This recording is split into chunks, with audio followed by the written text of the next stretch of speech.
Welcome to UC India FM. This is me RJ Juni और आप सुन रहे हैं यूसी इंडिया एफएम, जो सुनाता है हमेशा आपको कुछ बेहतर और कहता है आइए कुछ बेहतर सुनते हैं। जी हाँ, गुफ्तगू एहसास में आज फिर हमारे साथ मौजूद है एक बहुत ही प्यारी सी और मल्टी टैलेंटेड गर्ल, जिनका नाम है अल्फाज उर्फ मुस्कान सक्सेना। जी हाँ, ये बहुत ही प्यारी ये सिंगर के साथ ही साथ कंपोजर भी हैं, राइटर भी हैं। तो चलिए वक्त को ज़ाया नहीं करते और इनसे मिलते हैं। Hello ma'am. हेलो जोनी। हाँ, कैसी हैं आप? मैं बिल्कुल ठीक हूँ, आप कैसे हो? अल्हम्दुलिल्लाह हम बिल्कुल ठीक। तो मैं चाहती हूँ सबसे पहले तो हमारी लिसनर की हमेशा कंप्लेन रहती है कि हमारे जितने भी गेस्ट आते हैं वो उनको हाय हेलो नहीं करते। तो अरे एक बार हमारे हाय हाय एवरीवन। मेरा नाम अल्फाजी है एंड आई होप आप सब अच्छे हो।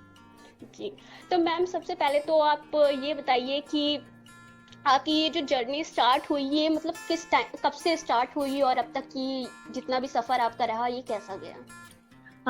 मेरा सफ़र काफ़ी अच्छा रहा। No regrets. मुझे बहुत बहुत ही प्राउड है अपने इस सफ़र पे, क्योंकि बहुत कुछ सीखने को मिला। मेरी जर्नी शुरू हुई थी 2017 में। मतलब तब मैंने एक्चुअली सबके सामने आकर परफॉर्म करना शुरू किया था। हम क्लास 9 से रहे हैं, तो मुझे लगभग लगभग 8 साल 9 साल हो 8 गए हैं अब साल का लिखते लिखते। एक्सपीरियंस है। जी। बट लोगों के सामने परफॉर्म करना मैंने 2017 में शुरू किया था। लखनऊ का ही इवेंट था, लखनऊ लिटरेचर फेस्टिवल, काफ़ी बड़ा इवेंट था। तो वहाँ से मेरी शुरुआत हुई। फिर धीरे धीरे सफ़र बढ़ा, टिकटॉक की ओर बढ़ा। वहाँ पर बहुत ही ज़्यादा अच्छा सफ़र रहा। और यूट्यूब, इंस्टाग्राम, बस ऐसे ही चलता रहा। चलें, तो मैम आपका एक्चुअल में क्या ड्रीम है? मतलब आप तो इतनी मल्टी टैलेंटेड हैं माशाल्लाह से हर चीज़ है आप में। और उसके जी। साथ ही साथ जैसे कि हमारे लिसनर जानते हैं आपकी स्माइल माशाल्लाह बहुत ही उम्दा है, जो कि हमारे अरे सारे जितने भी ऐड हैं आपके खुद के फैन जी। वो खुद जानती है। उसके अलावा आपका क्या ड्रीम है? अ, मेरी जितनी भी आर्ट्स हैं, लाइक मेरी सिंगिंग हो गई, या मेरा एज अ राइटर और एज अ लिरिसिस्ट, जो कुछ भी है, हम किसी भी चीज़ को छोड़ना नहीं चाहते। तो हम एज एन आर्टिस्ट ग्रो करना चाहते हैं। तो मेरा जो एक ड्रीम है वो यही है कि एक टाइम ऐसा आए जब मुझे लोग मेरे काम से जाने, और अभी जैसे जान रहे हैं इससे और ज़्यादा जाने, कि मेरे जो ओरिजिनल सॉन्ग्स हैं, सिंस आप जानते हो जैसे जी, कि जी। मैं लिरिसिस्ट हूँ, तो मेरे एज अ लिरिसिस्ट मेरे गाने बाहर आए, लोग उसे सुने और मुझे प्यार करे। तो मुझे एज एन आर्टिस्ट ग्रो करना है। बिल्कुल, इंशाल्लाह ताला। और इसके अलावा मैम आपकी क्या हॉबीज़ हैं? अम, मेरी हॉबीज, मुझे गेम्स खेलना बहुत पसंद है। आउटडोर गेम्स, इंडोर नहीं। आउटडोर गेम्स थोड़ा ज़्यादा पसंद है। बैडमिंटन हो गया, क्रिकेट हो गया, और बाकी गाने लिखना, गाने सुनना, और कभी कभार थोड़ी बहुत स्केचिंग कर लेना। पहले थोड़ा, काफ़ी समय पहले थोड़ा टैटू भी बनाते थे, बट अभी छोड़ दिया है फिलहाल। अच्छा, तो तो जैसे जी। कि मैम आपने कहा कि आप सॉन्ग को रिक्रिएट करती हैं, तो हमारे लिसनर आपका एक सॉन्ग जो रिक्रिएट आपने किया हो उसको सुनना चाहेंगे? जी बिल्कुल बिल्कुल जोनी। तो ये रिक्रिएशन हम आपको सुनाएंगे, ज़रा ज़रा सॉन्ग ओके। का। इसे लोगों ने काफ़ी ज़्यादा प्यार दिया था, तो मुझे लगता है आज के स्पेशल डे पे यही सुनाना चाहिए। तो मेरे ख्वाबों में आके लेना अंगड़ाई, ये तो कोई बात नहीं है। कमजोर है दिल, ये ख्याल तो कर।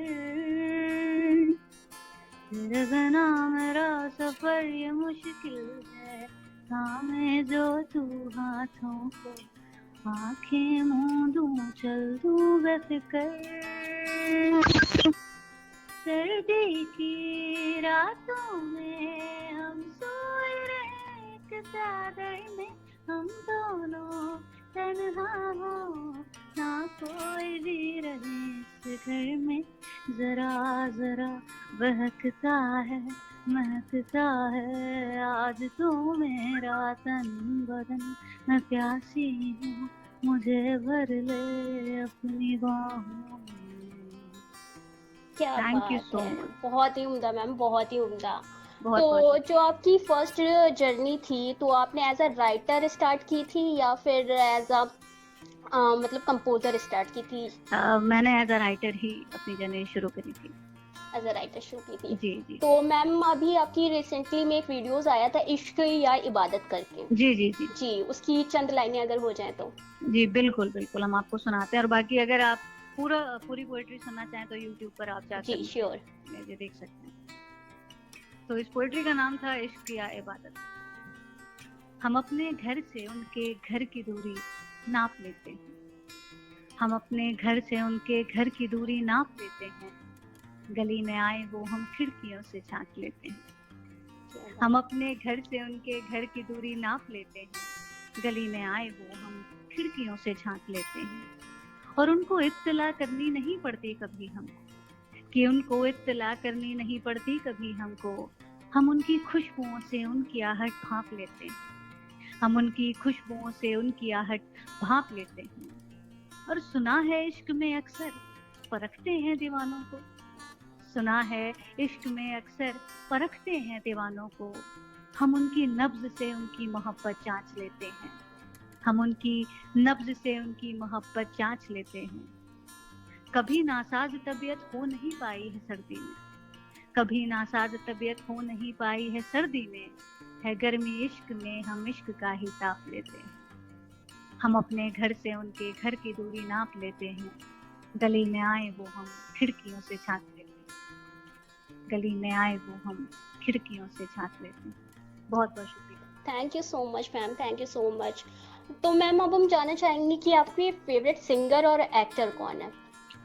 मेरे फेवरेट सिंगर अरिजीत सिंह, और फीमेल सिंगर में श्रेया घोषाल, नीति मोहन। और एक्टर की बात करूँ तो फीमेल एक्ट्रेस दीपिका पादुकोण, और एक्टर में आई लव जॉन अब्राहम। चलिए। और मैम बेसिकली उनकी पर्सनालिटी टीम का काफ़ी ज़्यादा अच्छी है, जी जी। हाँ।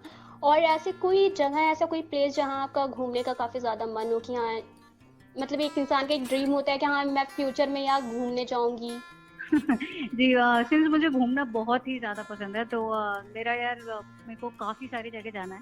बट हाँ, एक जो सबसे ज़्यादा स्पेशल जगह जाना है वो ऐसी जगह जहाँ पे मुझे पांडा को देखने को मिले, because I love pandas, they are very cute, chubby, and मुझे उनसे मिलना है। तो मुझे एक बार ये विश अपनी पूरी करनी है लाइफ में।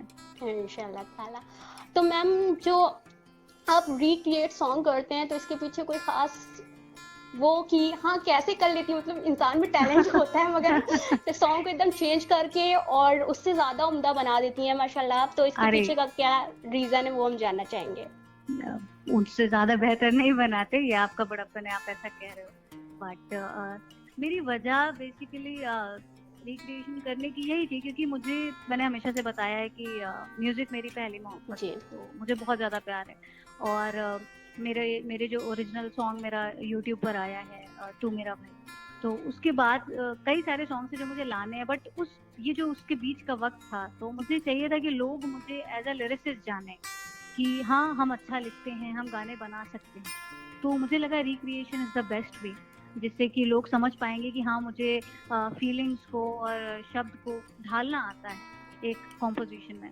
तो मुझे लगा एज एन आर्टिस्ट लोग मुझे ज़्यादा जान सकते हैं मेरे रिक्रिएशन सुन के। और जो मैम आपका राइटिंग का सफर है, तो ये आपने मतलब कैसे स्टार्ट किया? बचपन ही से आपका ड्रीम था राइटिंग का, या अभी रिसेंटली में जो लॉकडाउन का टाइम है इंसान के सारे टैलेंट निकल रहे हैं बाहर? हाँ, ये बात तो सुनी आपने, बिल्कुल सही कही। लोग बहुत ज्यादा डिस्कवर कर रहे हैं खुद को, जिसको देखो आर्टिस्ट बना जा रहा है। हाँ, बहुत अच्छी बात है, बहुत अच्छी बात है। मेरा ये जो सफर है ये क्लास 9th में शुरू हुआ था, जैसे मैंने आपको बताया। मुझे पता भी नहीं था कि मुझे कभी राइटिंग फील्ड में आना है, मुझे हमेशा से सिंगर बनना था, तो ऐसा कुछ प्लान नहीं था। बट 9th क्लास में ऐसी मस्ती मजाक में राइमिंग में बातें करते थे, और वहीं से धीरे धीरे लिखना शुरू हुआ। और 2017 में मैंने जैसे आपको बताया कि पहली बार मैंने एक सीरियस स्टेप लिया कि नहीं, अब मुझे परफॉर्म करना है। तो 2017 से मेजर जर्नी स्टार्ट हुई एज अ राइटर, और फिर ग्रोथ होती रही। इंशाल्लाह गॉड ने बहुत ज़्यादा साथ दिया, लोगों ने बहुत प्यार दिया, और इंशाल्लाह ये सफ़र ऐसे ही चलता रहे। इंशाल्लाह ताला ज़रूर। तो मैम जो अभी आपका रिसेंटली में फर्स्ट सॉन्ग रिलीज हुआ है, तो उसके बारे में थोड़ा जानना चाहेंगे। हाँ बिल्कुल, मेरा जो पहला गाना रिलीज हुआ था वो भाई दूज पे रिलीज हुआ था लास्ट ईयर, और सॉन्ग का नाम है तू मेरा भाई। आप लोग जाके सुन सकते हैं। और ये सॉन्ग बहुत ही ज़्यादा स्पेशल है, मैंने अपने भाई के लिए एज अ गिफ्ट बनाया था। एंड 4 दिन के अंदर अंदर हमने इसकी पूरी मतलब इस गाने को लिखना, कंपोज करना, स्टूडियो में रिकॉर्डिंग करना, म्यूजिशियंस के साथ बैठकर म्यूजिक क्रिएट करना, वीडियो शूट करना, every single thing was wrapped in 4 days। तो ये हमारे लिए बहुत ही अच्छा अचीवमेंट था, और मुझे बहुत अच्छा लगता है। और उस वक्त मुझे याद है यूट्यूब पे 1000 सब्सक्राइबर्स भी नहीं थे, बट इस गाने के आने के बाद काफ़ी कुछ चेंज हुआ, ये टिकटॉक पे वायरल हुआ और आज इस गाने के 50,000 व्यूज़ हैं, जो कि मेरे लिए बहुत बड़ी बात है। तो बहुत ही अच्छा सफ़र रहा इस गाने को लेकर। और जैसे कि मैम पता है हर इंसान के पीछे किसी ना किसी का ऐसे इंसान का हाथ होता है जो बहुत सपोर्ट करता है हमको, तो आपकी लाइफ में ऐसा कौन है जो आपको बहुत ही ज़्यादा सपोर्ट करता है और मोटिवेट करता है? कि मेरी लाइफ में मेरी फैमिली ने मुझे बहुत सपोर्ट किया है। मेरी फ्रेंड करिश्मा मेहरा, उसने मुझे बहुत सपोर्ट किया, बिकॉज मेरे जितने भी इवेंट्स हुए हैं हर जगह she used to take me, and जब भी I got demotivated she was there. तो और सबसे बड़ा नाम I can never forget God, because जी जी उनके बिना कुछ भी पॉसिबल नहीं था पॉसिबल। और उन्होंने मुझे कभी गिरने नहीं दिया। वो सबसे ज़्यादा क्रेडिट उनको जाता है। और मैम आज यूथ डे है और जैसे कि आपको पता ही है आजकल की जो जनरेशन है वो सबसे ज़्यादा उनको जो प्रॉब्लम्स आ रही हैं वो डिप्रेशन और स्ट्रेस की आ रही है, तो इस पर आप क्या हाँ, कहना चाहेंगी? ये आपने सुनी बहुत ही इम्पोर्टेंट बात बोली कि आजकल डिप्रेशन इज समथिंग जो कि बहुत ज़्यादा दिख रहा है, और बट प्रॉब्लम ये है कि लोग इसको सीरियसली नहीं लेते हैं, उन्हें लगता है मजाक या जी चंद पल का फेज है, वो निकल जाएगा, और सीरियसली नहीं लेते। बट एक्चुअली डिप्रेशन बहुत ही बड़ी समस्या बनती जा रही है। और अगर इसके लिए मुझे यही कहना है कि आप कोशिश करो कि अगर आपके आसपास ऐसा कोई भी शख्स आपको दिखता है, चाहे आपका दोस्त हो, चाहे कोई भी और जानने वाला या परिवार में कोई, जो आपको लगता है कि हाँ कुछ डिप्रेशन जैसे सिम्टम है, गुमसुम रहता है, बात ज़्यादा नहीं करता, तो उसके साथ वक्त बिताओ।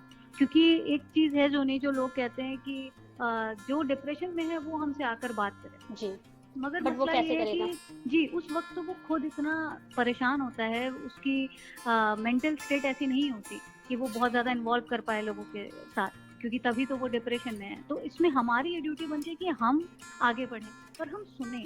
आजकल लोग क्या है ना कि अपनी लाइफ में और अपने आप में इतने ज़्यादा मशरूफ, इतने ज़्यादा बिजी हो गए कि उनके लिए, उनके पास दूसरों के लिए वक्त नहीं है। तो कोशिश ये करनी है कि हम दूसरों के लिए सहारा बने, दूसरों की बात सुने, समझें और उनका साथ दें और डिप्रेशन को हराएं। बिल्कुल, ये बिल्कुल सही कहा और हमारे लिसनर को ये चीज़ फॉलो भी करनी चाहिए कि जी, अगर कोई इंसान है तो सबसे पहले तो इंसान को खुद सुनने वाला बनना चाहिए, जी, तभी हम जाके बिल्कुल, किसी बिल्कुल। की हेल्प कर सकेंगे। तो मैम हमेशा एक गुड लिसनर होना चाहिए जी, आपको। बिल्कुल। जी।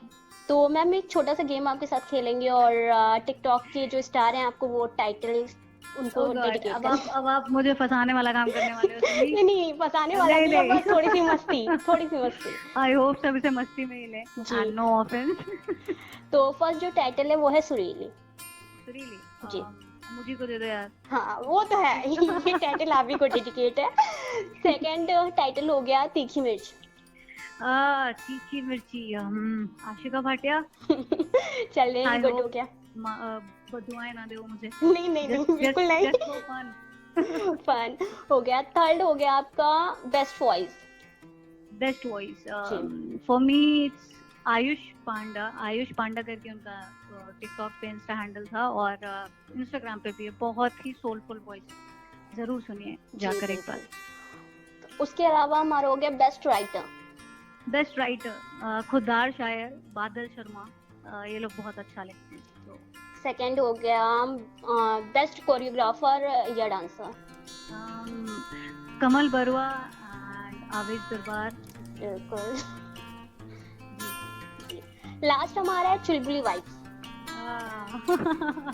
चुलबुला। चुलबुला। एक्चुअली देखो तो यार, ये सूट मुझे को करता है, मुझे लगता है। तो ये हमारा जो पहला और लास्ट जो टाइटल था सुरीली और चुलबुली वाइफ्स था, तो ये हमारी अल्फाजी यानी मुस्कान सक्सेना को जाता है। जी बिल्कुल बिल्कुल, जो लोग मुझे देखते होंगे उन्हें पता होगा कि थोड़ा मिक्स मैच हूँ मैं, मतलब थोड़ा जब पोएट्री हो रही है तो एकदम सीरियस सीरियस हो चुलबुल जाती है।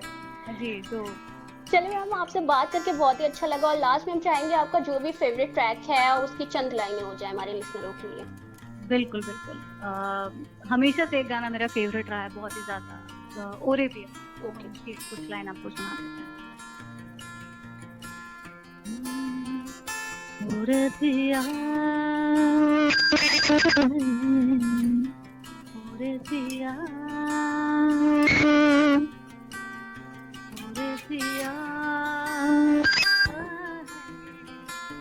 ओरे पिया,